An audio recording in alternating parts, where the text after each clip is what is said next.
Something is happening. Beauty's at work through pure and selfless acceptance, through everyday transcendence that remedies the chaos, an antidote to the sorrow on this earth for eternity. Music heard so deeply that it is not heard at all. You are the music, while the music lasts. Insist on beauty in spite of everything. Decorum.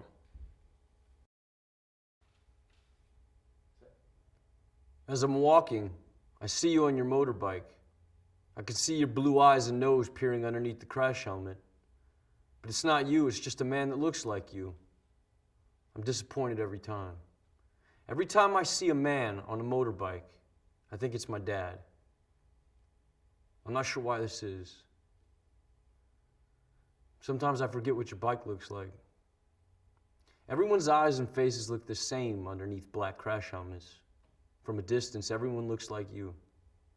Although soon I realized it's not. I remember you used to paint pictures of naked women in crash helmets. Their identities were hidden too.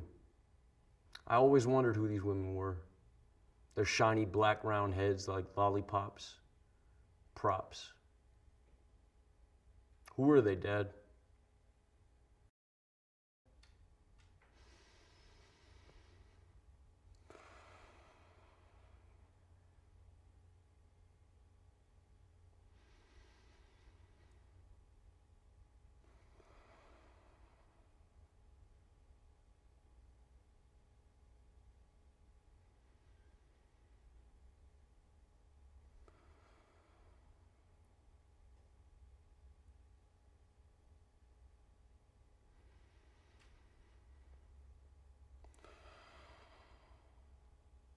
Breathe.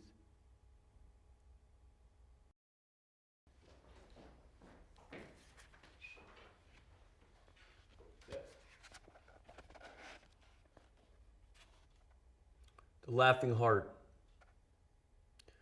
Your life is your life. Don't let it be clubbed into dank submission. Be on the watch. There are ways out. There is light somewhere. It may not be much light, but it beats the darkness. Be on the watch. The gods will offer you chances.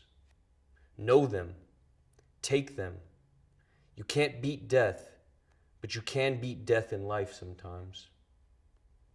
And the more often you learn to do it, the more light there will be.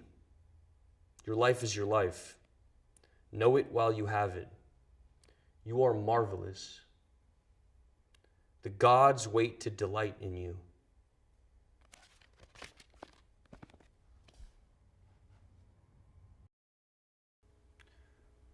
Rascal was a wildcat when it was 4 degrees outside. When I moved in, she'd stand with me in winter and rain, sleep with me, but mostly outside. Hunter, I never tried to break her spirit. Hit by car in front of me. I was shocked. I buried her by cat litter and wild food. Her sunshine place could only dig to stones because the city's sewage pipe's about 3 or 4 feet. I wish it was deeper, next to keep other animals from digging her up. When I find stones, I'll cover up could her decompletion begin to swell. If so, I'll put more soil on top. First, cat and friend. Hi. Yeah. I saw you last night. I was in the club. Yeah. I saw who you with, too. She was holding you so tight. 'Cause she knows you want me. Oh, no. But she can't love you. She can't love you like I do. I said to myself that you must be out of your mind. You were there with somebody else. You know you're wasting your time. Oh, no. 'Cause she can't love you. She can't love you like I do. You're missing my beat, and I'm needing your moves. Let's give it one more try. Let's get back in the groove. Because she can't love you. She can't love you like I do. When I was younger, my father was the producer of a transvestite troupe. And it seemed a dream for me to be able to observe what was behind the curtain. I think this is when all started, while growing up. I kept on searching for this feeling of wonder, this taste for metamorphosis. I direct speak of cabarets, shows, or even the strange. From video to another, often the same protagonists progress in this mysterious and phantasmagorical universe. I consider my videos as living paintings. I use the camera as a painter with his brushes. What could my world be made of? Red, green, blue. Red, green, blue. Red, green, blue. If you want to turn yourself into a proud samurai warrior, you need the katana samurai sword. This high-quality plastic weapon is a Japanese longsword which will look just perfect with your traditional Japanese hakama and the traditional Japanese gita, and add the finishing touch to your Asian outfit. The black and gold katana samurai sword comes with a matching black scabbard, so it can be stored safely. The Japanese sword will protect you in fights and is sure to make you an eye-catcher at any party. Size length, 105 centimeters. Blade length, 70 centimeters. Material, plastic.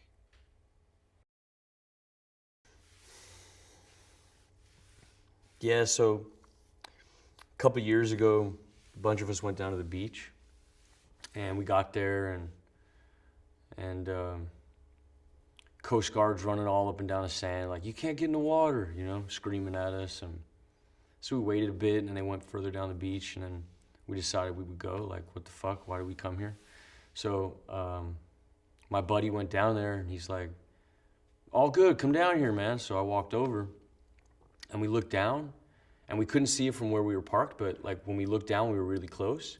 You looked down, and there was just all these fucking jellyfish, you know, like one every, like all over the place, one every 2 or 3 feet. And from where we were standing, you couldn't really tell if they were living or dead, you know? Because some of them were still moving, but then others were like just totally limp. So, tell me what it's like growing up in Singapore. Well, I had these really magnificent memories of my childhood, because we had these magnificent playgrounds. There was like these big watermelons, and I remember I used to climb to the top of the watermelon, and I'd rub myself on the ridges to give myself pleasure, you know?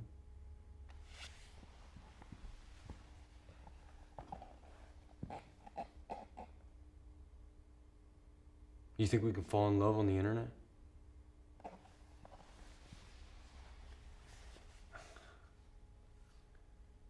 No. Because it wouldn't be love, it would just be porn. I don't think so. Seen from a distance, almost everything looks beautiful. As the distance increases, the more we romanticize. All the small details from the everyday reminisces the past, because things we want to forget are the things we can never forget.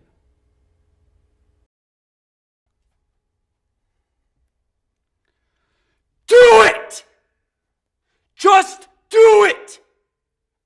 Don't let your dreams be dreams. Yesterday, you said tomorrow, so just do it! Make your dreams come true! Just do it! Some people dream of success while you're gonna wake up and work hard at it. Nothing is impossible. You should get to the point where anyone else would quit, and you're not gonna stop there. No, what are you waiting for? Do it! Just do it! Yes, you can! Just do it! If you're tired of starting over, stop giving up.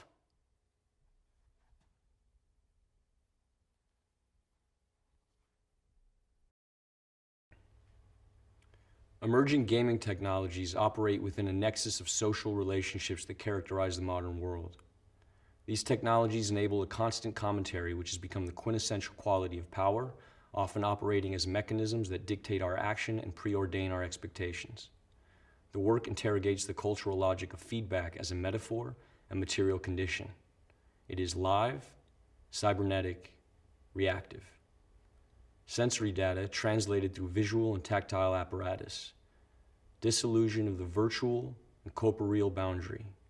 Reorienting perspective of the existing in an alternative space and time. An avatar in symbiosis with the subject. Taking the lead in a continuous loop of action and reaction.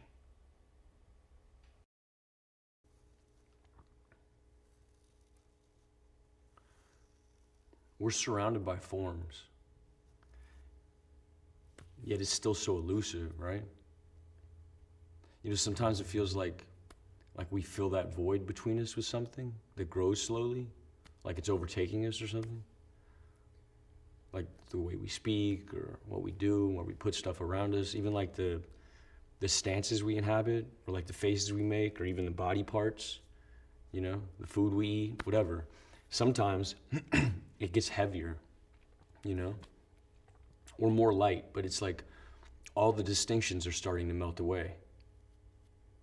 The forms, the resemblances, the symmetries, the repetitions, the patterns that we know we have always had, that have always been there, and we're not sure why. And now, the outside looks more and more like the images that were contained in us since the beginning.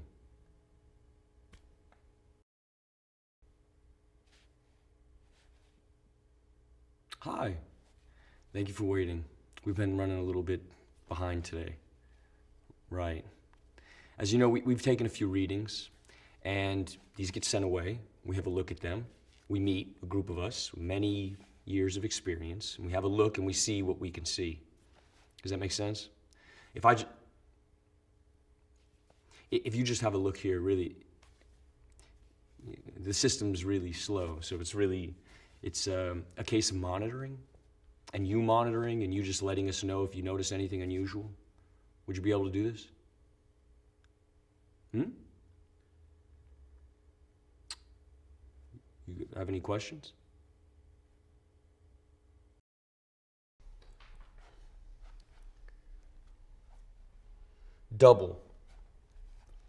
Double-sided, minds, different paths. One runs after sunlight, one follows the rising moon. They either congregate, connect, intersect, touch, unite at sunset for eclipses, play and then separate for long interstices. Later, reenacting past meetings forever lost in repetition. Ebb and flow, edging closer, expanding warmth, that point just before the pressure bursts, capillary rush, tension, resisting, each muscle, each limb, each breath under control for now. Questions of limitations dissolve into the blur. Eyes open, but horizons fall away. The burn increases now. The pain centers. One of you escapes, but I pull you back. Duality. Existing only as a whole. Weakened by quivering joints. Lungs push for release. A struggle to hold on.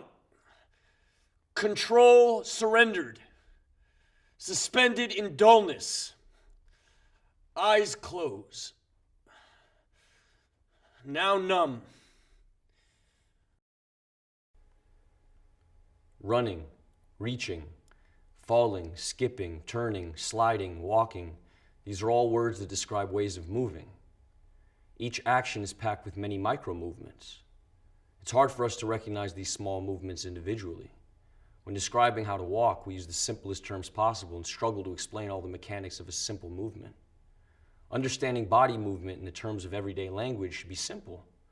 However, our muscle memory takes over for our brain, and our body becomes a strange system of levers and pulleys that maneuver by our command.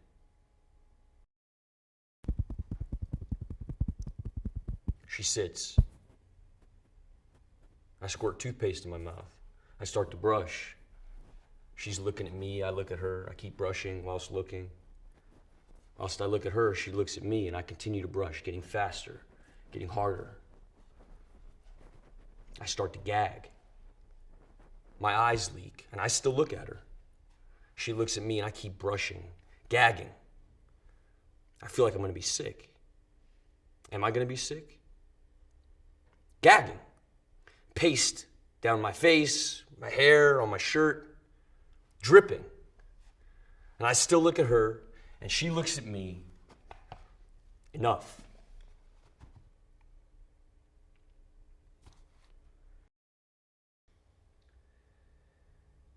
The sculptor, the painter, the video maker, the figure of the artist has been as fetishized in Western culture as the Hollywood actor, town drunk, or the Messiah himself. Michael Peters' Tate Shots attempts to reconfigure the concept of creator or creatrix by placing himself in the position of artist as meme. Watch, enjoy, and be at one. We are all children of the universe.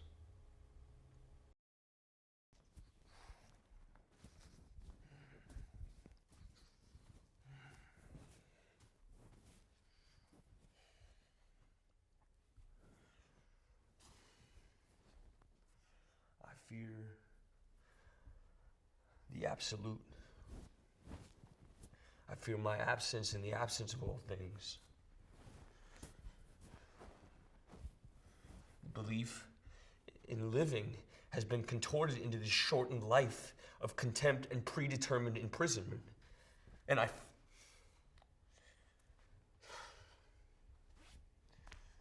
feel it all collapsing. I can't fucking embrace it!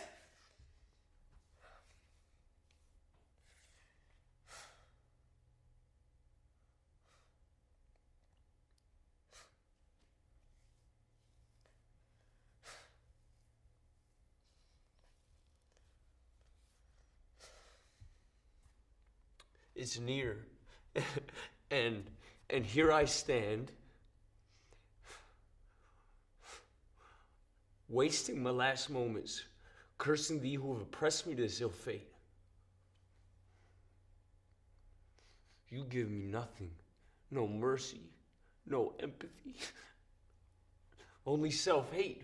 To you, I'm just a fucking plaything, an amusement replicating the cries of man. You replay the last moments of my life over and over and over. I'm just a fucking charade suspended at the core of ridicule. And I pity for those whose end mirrors mine, and I pity myself.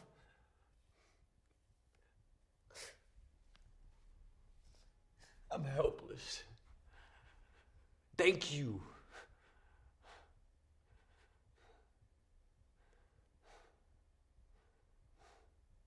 I'm tormented by the inescapable, rewinding collapse.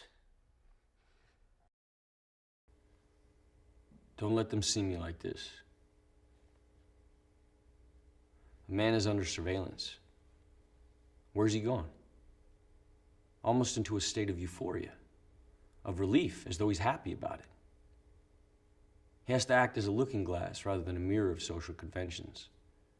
He disintegrated perfectly, but never reappeared. He became translucent to reveal his reality. It's impossible unless he is or was insane. He changed his mind. You know how men are. Perhaps it symbolizes something deep in his subconscious.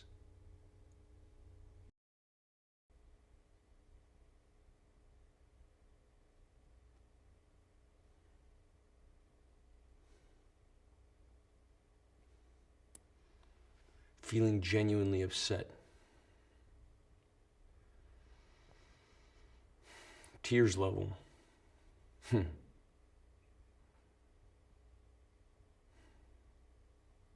Shame on me.